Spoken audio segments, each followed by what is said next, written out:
Hey guys, it's me, Sonic, and right now I'm going on to the tram, and the cool thing is I can record this whole thing, so I'm going on the tram.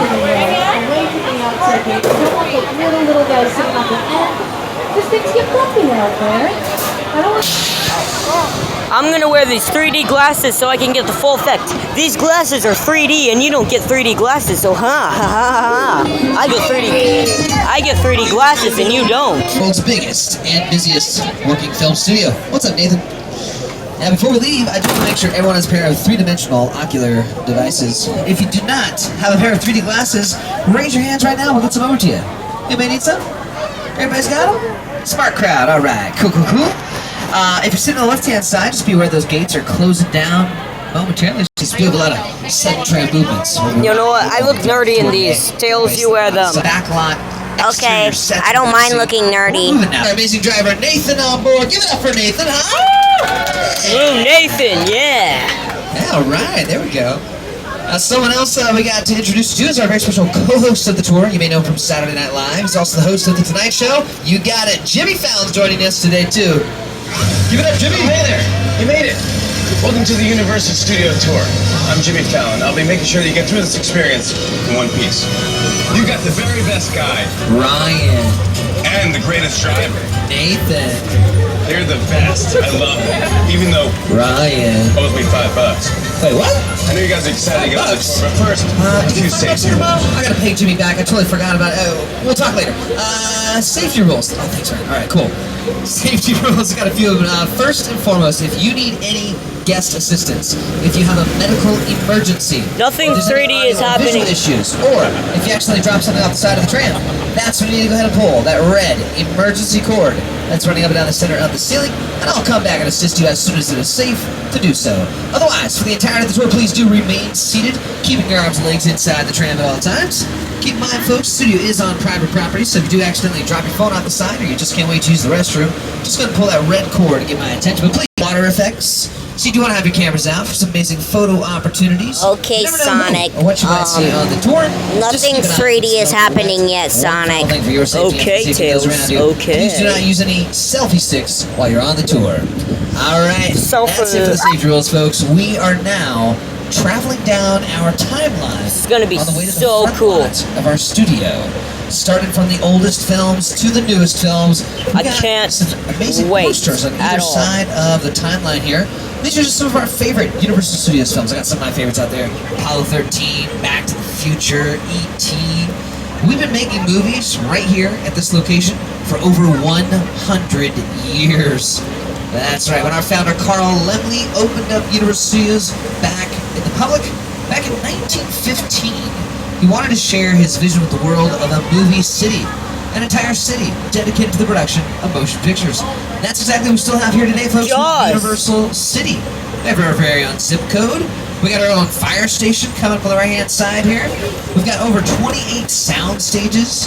We have everything we need here in our movie city to produce films and television shows. Here's our fire station. Back to the Future. Now, a sound stage is like The a Land giant Before empty Time. warehouse, a blank canvas that we can I'm create naming our every worlds single inside movie of. that I have The reason seen why before. We shoot the majority of our films and television shows inside of our sound stages is because we can control all of the filming conditions. Inside the sound stage, we control not only the temperature, but the whole weather system.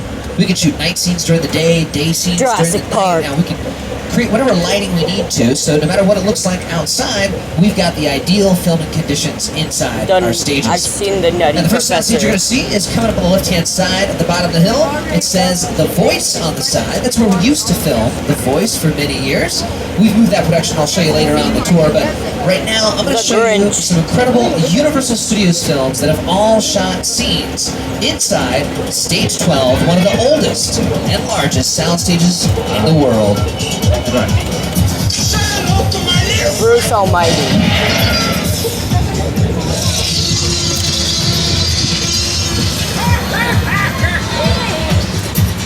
Mamma mia. No. Despicable Me. Now, if you look at your screen, you can see the inside of Stage 12, but it's completely empty. You'll notice those highly insulated Secret Life of walls. Pets. You see, use those very thick walls to block out the sound of the outside world. Despicable Get a nice Me clean recording on the 3. inside, hence the name, Soundstage. Now, we got a lot of sound going on the right-hand side here because we got the construction going on for Super Nintendo World. Super Nintendo That's World. right, very excited to announce Super Nintendo World will be opening up early 2023 here at Universal Studios Hollywood. You can find out more Mario. information about Super Nintendo World on our website or social media accounts. We don't All right, see now any we're of past some this. busy sound stages here on the left. You So- can see some of the red lights right outside the doors of the sound stages. They're also on poles on top of the doors. Oh, look, stage 8 is open right now. They're popping in some new sets there. You can see those thick walls that I was talking about. Now, the red lights, if they're recording, they would be flashing red right now. They call those wigwag lights. Lets everybody know not to go barging in and ruin the take. And these stages right here, stage 8 and 7, are going to be used for season 2 of Bel Air pretty soon. So that's starring Jabari Banks on the Peacock Network. It's a dramatic reimagining of the 90s sitcom The Fresh Prince of Bel Air. And before that, we had season 2 of Hacks, starring Emmy Award winner Gene Smart, filming inside those stages. Off to the far left, you can see stage 14. That's also going to be used for Bel Air. And you can see them loading in some equipment through the truck there. Now, stage 14 been around for a long time. Used to be called stage 21, and it's where one of my favorite films, 21. Apollo 13, shot all of the mission control sequences right inside there. Realism America's was an essential Got element Talent. for Apollo 13. After all, we were recreating an important moment in American history, a moment many Americans witnessed on television. We thought about filming in Houston, Texas, where the original control room for the Apollo missions still exists. So this thing's like an hour long. NASA's engineers didn't have filmmaking in mind I'm gonna when they record built the whole Mission thing. Control. Since there was no room for the elaborate camera cranes and tracks we needed for the shots, we had to build our own mission control. Maybe. Everything had to be exact, even down to the tiniest details. Now we build Mission Control, where we build most of our sets here in our movie city, inside of our giant mill that's coming up on the left-hand side with the curved rooftop there. Now on the right-hand side, we got stages 16, 17, and 18. These are all being used today for the 4th and final season of Never Have I Ever. That is created and produced by Mindy Kaling and films and streams on Netflix. Never have I ever And they've been filming farted all on over the our toilet. backlot, so you get to see the tour today. You'll get to see a lot of locations. Nobody for likes me Never because Have of I that Ever as well. sentence. And we got the crew on the right-hand side here. Nobody likes me because of that sentence. Okay, good. They're not recording right now. Oh, no. The crew of Never Have I Ever. And then The on the minions. left-hand side here, we've What got have the they done? trailers where the actors from Never Have I Ever hang Wow. out between different breaks and Okay. setups. We got the hair trailer, we got the makeup trailer, and the bathroom trailer. There we go. Back to the right side, we've got stage 19. This is one of the sound stages being used for Quantum Leap. Yeah, we're bringing back Quantum Leap, folks. So they've actually been building constructing some sets inside there. Quantum Leap. Back to the left, we got our teddy bear Ted over here. Now, Ted's got 2 films with Universal Studios, and they are filming a new Ted Ted. series for the Peacock streaming network. That's voiced and directed by Seth MacFarlane. Should be out later this year. These buildings on the left are production bungalows. Used to be fully furnished living spaces, Minions. restrooms for some of Hollywood's hottest stars. Rock Hudson, Doris. It's been converted into production offices for some of Hollywood's hottest writers, directors, and producers. We've got production companies that have office space here, like $7 Productions on the left-hand side. That is Dwayne Johnson's production company. They produced the show Young Rock on NBC, which got renewed for a 3rd season. We also got Monkey Paw Productions. That's Jordan Peele's production company. Big weekend for Monkey Paw because Nope just opened up this last weekend, their new film. Here to tell you more about that is this is one of the stars of Nope and my new crush, Keke Palmer. What's up, Studio Tour? What's up, I'm Keke? Keke Palmer from Jordan Peele's film, Nope. What's that, America? Well, you'll have to see our movie to answer that. Until then, I hope you enjoy your visit to Jupiter's Claim. Did you see a UFO in that cloud? I've never seen nothing like this.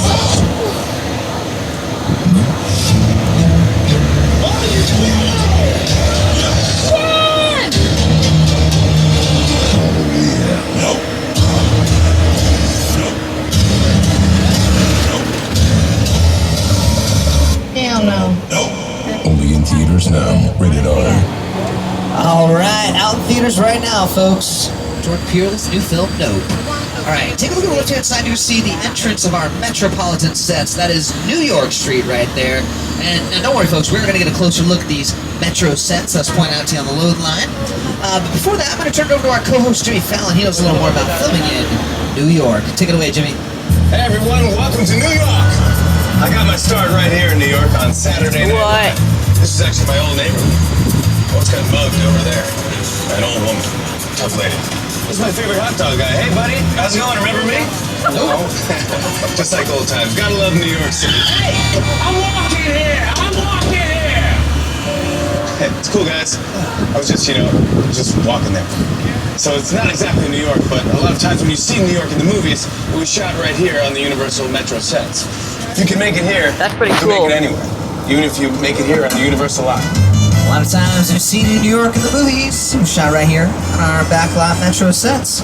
Now, like I said, we're going to get a closer look at those Metro sets, but before we do, take a look off to the right-hand side, and you'll start to see this incredible monster mural created by artist Tristan Eaton, commemorating our classic horror monster films like Dracula, Frankenstein, The Bride of Frankenstein, The Wolfman, and The Creature. Ah, there it is.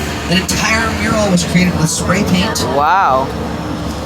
Oh, and here's the other side of to our Metro that. sets here. Take a look off to the right-hand side. You can see Courthouse Square down the street there. That is the downtown of Rutherford Falls. That stars Ed Helms and Jana Schmieding on the Peacock Network.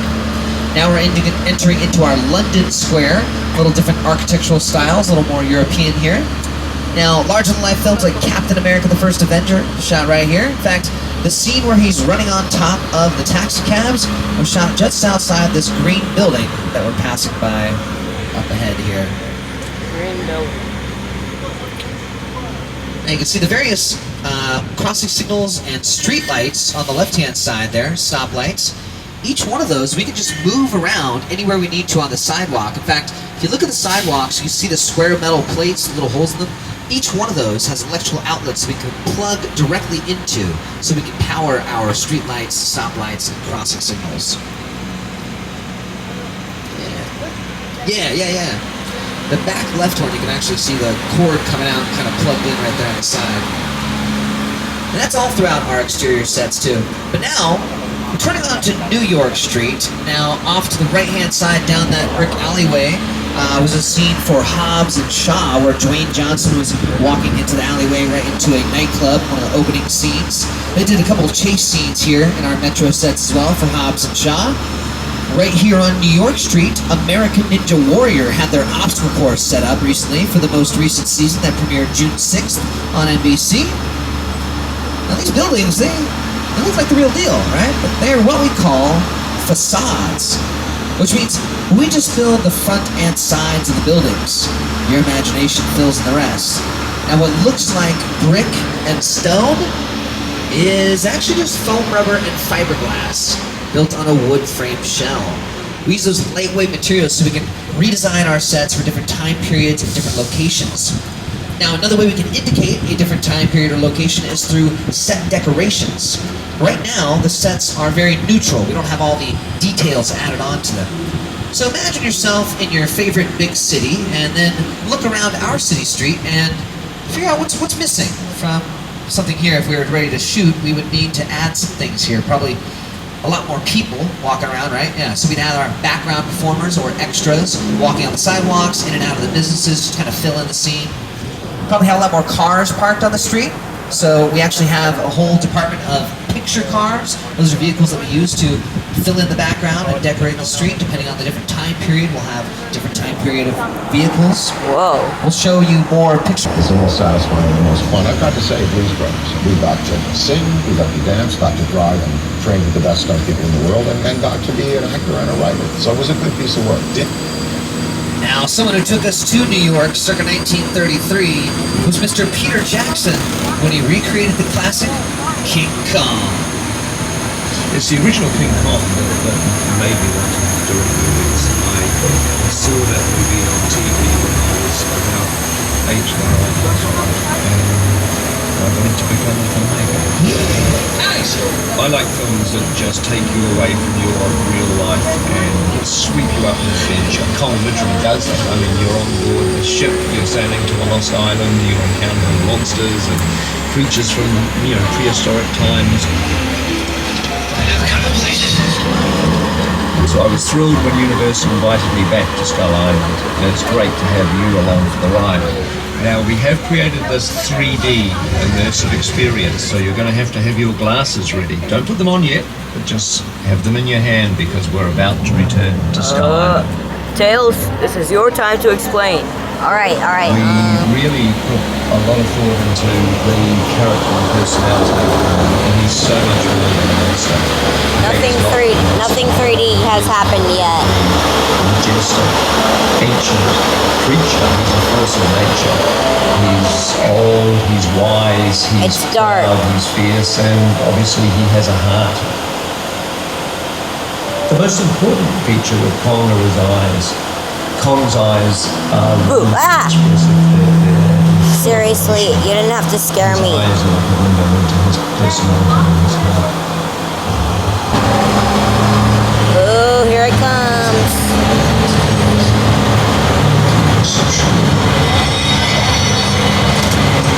Welcome to Skull Island.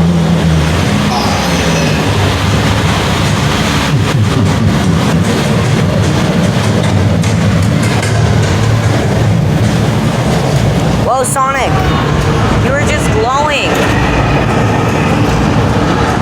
Okay, glasses on everybody. We're back to Skull Island.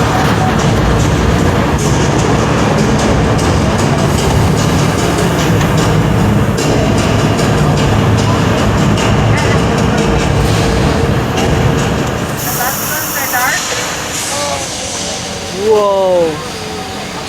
It might just look.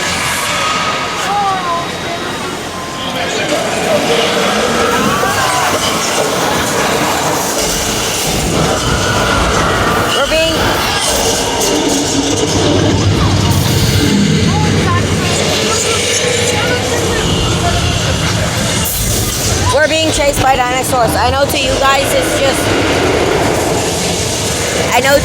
it's really blurry, but to us it's like super duper 3D.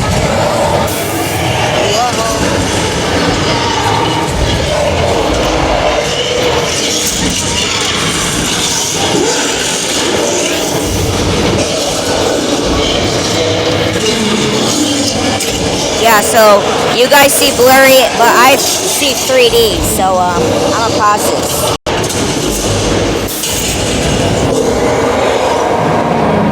Whoa.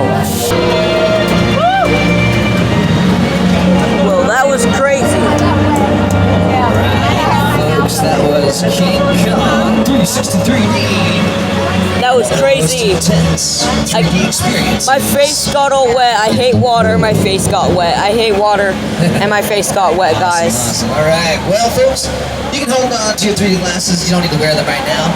Just hang on to them. I'll let you know exactly. I took my 3D glasses off. They're not very comfortable.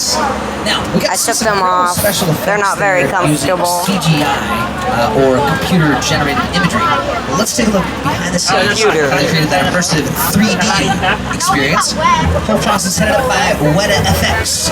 They're the Academy Award-winning visual effects team that have worked on movies like Avatar, the Lord of the Rings trilogy, Avengers Endgame, Wonder Woman, The Batman. They're using some of the world's largest digital projection screens to create that 360-degree effect. And it was all directed by Peter Jackson. With a Project Creator Studio tour, the audience is in the middle of the environment. They're looking at Wow, that was really cool. creatures coming at them. It was blurry, but it was still cool to me. You had the glasses, but I didn't. Yeah, it was really cool seeing it with the glasses. The 3D glasses made it so cool. Of hero picture cars coming on the left-hand side. These are the characters, or the cars that the main characters have driven. So they've gone on to be almost as famous as the stars who have driven them. Picture cars.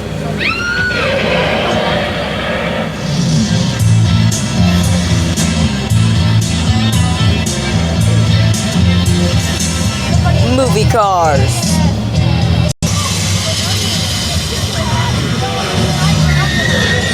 Here they are.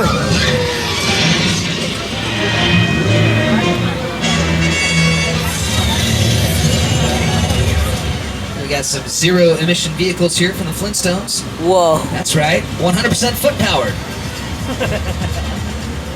We got the newest addition to our vehicle list here is the Hot Pink Corvette from Angeline. That's a limited series on the Peacock Network starring Emmy Rossum. Now, folks, you're also sitting inside of a picture car. That's right, the Universal Studios Tram has been featured in several films and television shows throughout the years.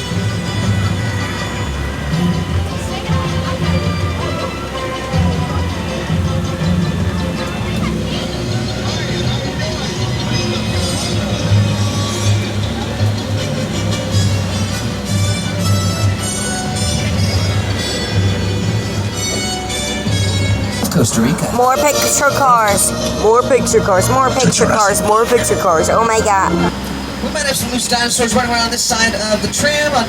Keep an eye on this side of the tram, okay? And watch your fingers.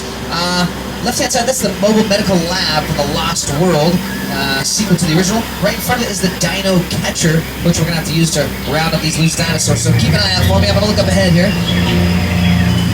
Dino.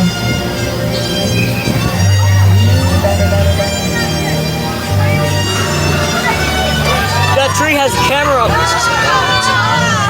That tree has a camera on it. Oh, God. Oh, wow. That one came out of nowhere. Look at her. Oh, she got a big smile on her face, though. That's good. She must be really excited to meet you all. Or she's really excited to eat you all. Uh-oh, Car2. Uh-oh. Watch out. Try to make friends with her. She looks like a friendly dinosaur.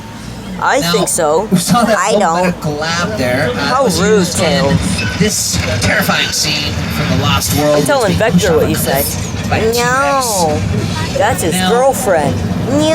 This is a pretty scary scene, life and death is on the line, but it's even scarier because it's happening at night during a thunderstorm. Whoa. You see, we often use weather effects to kind of guide the emotional journey, get the right mood and atmosphere for a scene.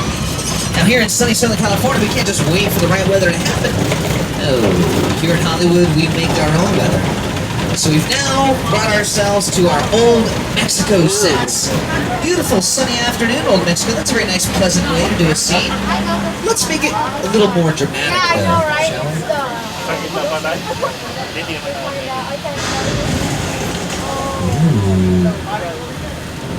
Alright, we got some thunder and lightning brewing. That's a good start, huh? Alright, let's go even further. Let's go ahead and cue the rain. No way. If you can see those sprinklers. Look at that, folks. Got a full-on rainstorm happening in Old Mexico now. And then that's what it looks like.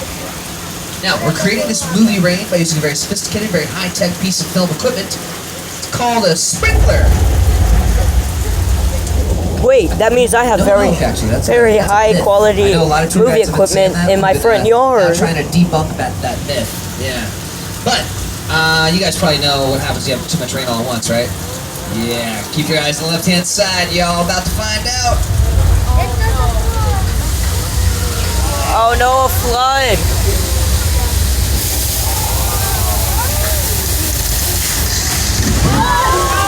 Oh no, a flood! Oh no! Get too much rain, folks, you get a flash flood, and we use that same effect in the movie Big Fat Liar.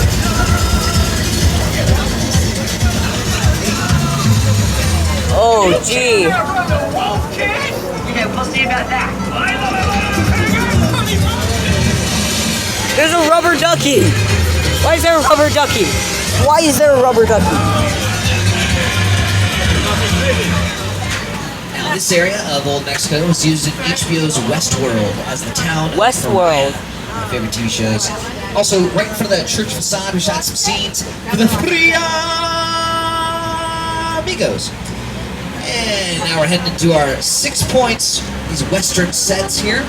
Now, more films have actually been shot This right is here so in cool. in the world, including Quentin Tarantino's Once Upon a Time in Hollywood, starring Leonardo DiCaprio and Brad Pitt. They shot all throughout these Western sets. The TV show Lancer within the movie Once Upon a Time in Hollywood. They also used the interior on the left-hand side with that grand staircase going up. Now it's kind of rare for us to have interior sets on our backlot. For the most part, they're just the exterior facades. When it has an interior like that, we call it a practical set. But for the most part, we're going to recreate the interiors inside of our sound stages. And you can see here, most of again, the stone and brick, all just filmed over fire. Nothing on the other side of those windows there. Pretty empty. Now, some of the door frames in our Western sets were made to be, well, yeah, exactly. Let's say you have a Western star who's a little bit vertically challenged. You want to make them appear taller on film. Well, if you make the door frame shorter than an average door frame and they stand in front of it, they appear taller, larger than life. Little trick we call forced perspective that we use a lot in the filming industry. Oh, somebody got lucky on catering. I apologize. You'll still see it when you get back. I just want to set it up because it's a pretty quick turn when we make the turn. So just look on the left of the lake there. You'll see what I'm talking about, those different sound stages. Stage 26 was used a lot for Nope. Jordan Peele's Nope. That passed our Universal sound stages. Right. Oh, come on. Early on in the movie. Now... Oh, there it is. Where was I? Kelly Clarkson is on the lot here quite a bit because she films the Kelly Clarkson Show here in Soundstage 1. And just, folks, we're about halfway through the tour. How are we doing so far? Yeah. If you need to get assistance, go ahead and pull that red cord to get my attention, but please remain seated. Now, that lake on the left is also the Black Lagoon from The Creature from the Black Lagoon. Just one of our many classic horror monster films. I mean, clear. That's clear, not black. Now, we started the horror monster genre right here at Universal Studios. Wow. Welcome to the good place, folks. We got all chocolate, everything fits. Beautiful, vibrant set colors all around. It's quite pleasant, quite nice. Streets look like virtually any country in Europe, hence the name, Little Europe. Oh, hi folks. How y'all doing? Got some good people over there on the left. Now, transport your imaginations back to the early 1930s. Imagine a lot of angry villagers gathering here on these cobblestone streets, getting ready to chase after those monsters.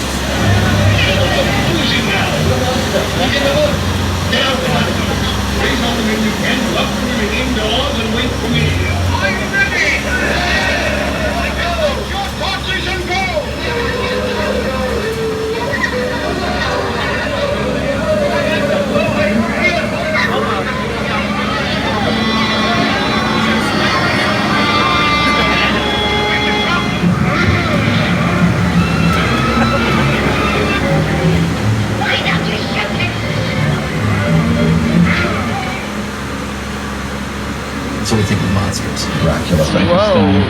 Why did Frankenstein? The Mummy. Mummy and Phantom of the Opera. Classic films. They're just brilliantly made. That Frankenstein image, the flathead,